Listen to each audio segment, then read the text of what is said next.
নমস্কার, তন্দ্রা লিটল ওভেনে আপনাদের সকলকে স্বাগত। আজকে আমি আপনাদেরকে নো চিকেন বলস করে দেখাবো, মানে চিকেন ছাড়া চিকেন বলস করে দেখাবো। এই খাবারটা করা একদম সহজ, যে কেউ পারবে করতে, আর খেতে কিন্তু অসাধারণ লাগে। কিছুই বুঝতে পারবেন না চিকেন দিয়ে করা না চিকেন ছাড়া করা। আসুন তাহলে দেখিনি রেসিপিটা কিভাবে করতে হবে। এই রেসিপিটা করার জন্য এখানে একটা পাত্র নিয়ে নিয়েছি, তার মধ্যে খানিকটা জল নিয়ে নিয়েছি। এবার এর মধ্যে দিয়ে দেব 1 কাপ সয়া নাগেটস। এই সয়া নাগেটস দিয়ে আমি জলটাকে ফুটিয়ে নেব ওভেনে দিয়ে। সয়া নাগেটসগুলি ফুটবে, ভালো করে সেদ্ধ হয়ে যাবে, সাইজও ডাবল হয়ে যাবে আর নরমও হয়ে যাবে। তারপর আমি এগুলিকে দিয়ে কি করছি সেটা আমি আপনাদেরকে দেখাচ্ছি। আপনারা এখন কোন কোন শহর থেকে, কোন দেশ থেকে আমার এই রেসিপিটা দেখছেন, প্লিজ একটু কমেন্ট বক্সে কমেন্ট করবেন, আমার তাহলে খুব ভালো লাগবে। আর নতুন কোনো বন্ধু প্রথমবার আমার চ্যানেলটাকে দেখে থাকলে আপনাকে একটা বিগ হাগ জানাচ্ছি। চ্যানেলটাকে সাবস্ক্রাইব করে নেওয়ার জন্য অনুরোধ রইল, পাশে বেল আইকনটা অ্যাক্টিভেট করে নেবেন, যাতে পরবর্তী আমার সমস্ত রেসিপির নোটিফিকেশন সবার আগে আপনার কাছে এসে পৌঁছয়। আর আপনি যদি ফেসবুক থেকে দেখে থাকেন তাহলে ফলো অপশনটা ক্লিক করবেন আর একটা লাইক দেবেন, তাহলে আপনি আমার সাথে জুড়ে যাবেন। আপনি আমার সাথে জুড়ে গেলে আমার সমস্ত রেসিপির নোটিফিকেশন সবার আগে আপনার কাছে এসে পৌঁছবে। ভালো করে ফুটে যাওয়ার পর আমি নামিয়ে নিলাম, নিয়ে এবার তুলে নিচ্ছি সয়া নাগেটসগুলো। তুলে আমি অন্য আরেকটা পাত্রে নিচ্ছি, আর এই জলটাকে আমি ফেলে দেব। এইভাবে তারপরে আমি পরিষ্কার নর্মাল জল দিয়ে আমি নাগেটসগুলোকে 3বার 4বার করে ধুয়ে নেব, ভালো করে রগড়ে রগড়ে ভালো করে ধুয়ে নেব। প্রথমে তো আমি ভালো করে ধুতে পারবো না, গরম আছে এটা।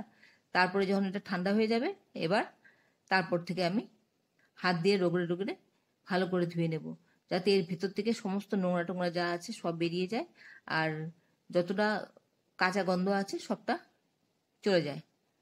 এইভাবে আমি হাত দিয়ে ভালো করে রগড়ে রগড়ে তুলে নিচ্ছি।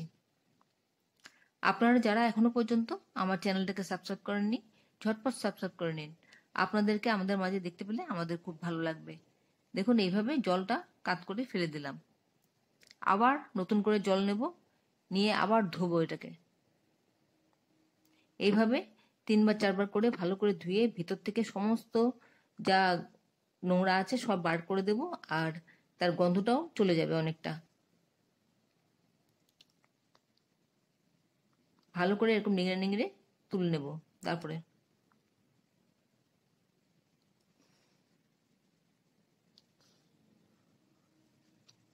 এই রান্নাটা করা একদম সহজ, আর খেতে কিন্তু অসাধারণ লাগে, কিছু বোঝা যায় না কি দিয়ে করা। সয়াবিন দিয়ে করা, অথচ খেতে মনে হবে চিকেনের বলস খাচ্ছেন। খুব ভালো করে নিংড়ে সবটা নিয়ে নেব। তারপর একটা মিক্সিং জারে এই নাগেটসগুলো নিয়ে নেব, তার সাথে দিয়ে দেব কাঁচা লঙ্কা আর রসুন। রসুনটা আমি পরে দিচ্ছি, আর নাগেটসগুলো দিয়ে দেব।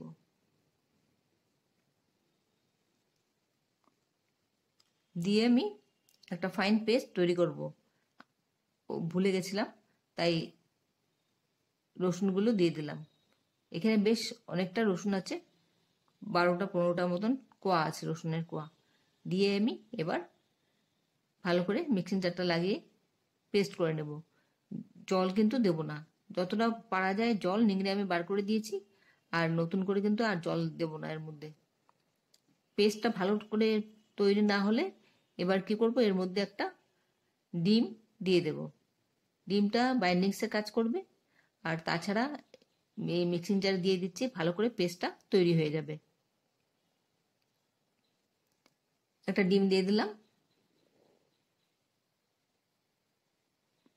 দিয়ে আবার একটু ঘুরিয়ে নিয়ে আসছি মিক্সিং জার থেকে, ব্লেন্ডারে।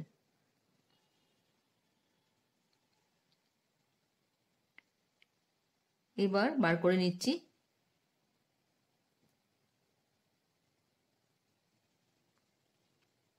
এর মধ্যে এবার দেব আমি পেঁয়াজ কুচি। লঙ্কা তো আমি আগেই দিয়েছি। আর দেবো একটু নুন স্বাদ মতন, একটু শুকনো লঙ্কার গুঁড়ো দিলাম 1/2 টিস্পুন, আর দেবো এর মধ্যে হলুদের গুঁড়ো। সবটা ভালো করে মিশিয়ে নিচ্ছি। খুব ভালো করে মিশিয়ে নিয়ে তারপর আমি এর থেকে ছোট ছোট করে বল তৈরি করব। এরকম অল্প অল্প করে নেব হাতে, আর একটা করে বল তৈরি করব। দেখুন এইভাবে বলগুলি তৈরি করে নিচ্ছি।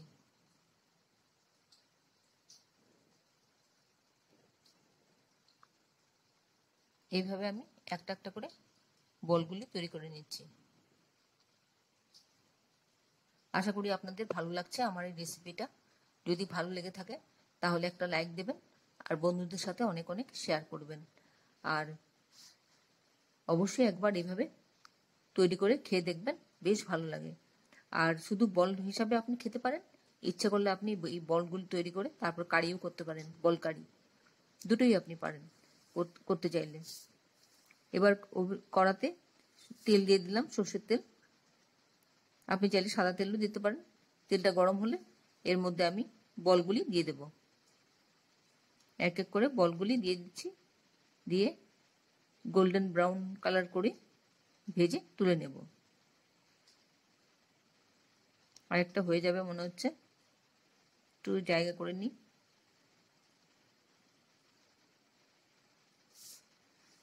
হ্যাঁ, আরেকটা হয়ে যাবে, আরেকটা বল দিয়ে দিচ্ছি। এভাবে আমি সবগুলি বল দিয়ে মোটামুটি দিয়ে দিলাম, সব যে কটা আটে। এবার ঘুরিয়ে ঘুরিয়ে এইভাবে গোল্ডেন ব্রাউন কালার করে ভেজে নেব। ফ্লেমটা কিন্তু আমি মিডিয়ামে রেখেছি। মিডিয়াম ফ্লেমে ভেজে নেবেন, ফ্লেমটা হাই করবেন না, তাহলে ভাজাটা ভালো হবে না, ভেতর থেকে কাঁচা থেকে যাবে। যদিও এখানে কাঁচার কোনো ব্যাপার নেই, সবটাই সেদ্ধ করাই আছে, তাও মিডিয়াম ফ্লেম রেখে ভাজবেন।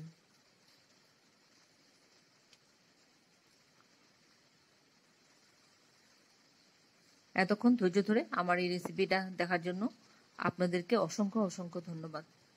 আপনার সকলে ভালো থাকবেন, সুস্থ থাকবেন, ঈশ্বরের কাছে কামনা করি। আর এই ধরনের নতুন নতুন রেসিপি দেখতে আমার চ্যানেলটাকে সাবস্ক্রাইব করে নেবেন, পাশে বেল আইকনটা অ্যাক্টিভেট করে নেবেন, যাতে পরবর্তী আমার সমস্ত রেসিপির নোটিফিকেশন সবার আগে আপনার কাছে এসে পৌঁছয়। দেখুন এইভাবে গোল্ডেন কালার হয়ে যাচ্ছে, গোল্ডেন ব্রাউন কালার করে এবার এভাবে আমি ভেজে নিয়ে তুলে নিচ্ছি।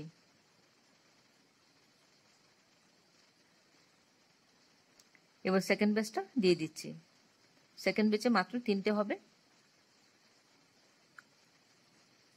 এবার এটাও ভেজে নিচ্ছি, তারপরে একসাথে প্লেটিং করব।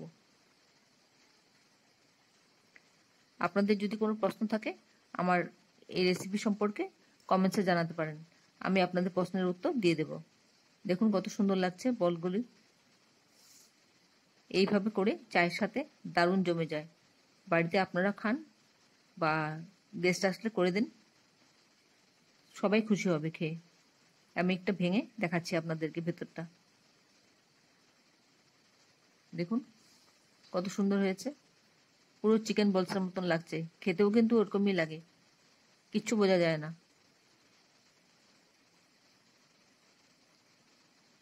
তাহলে ভিডিওটা আজকে এখানে শেষ করছি।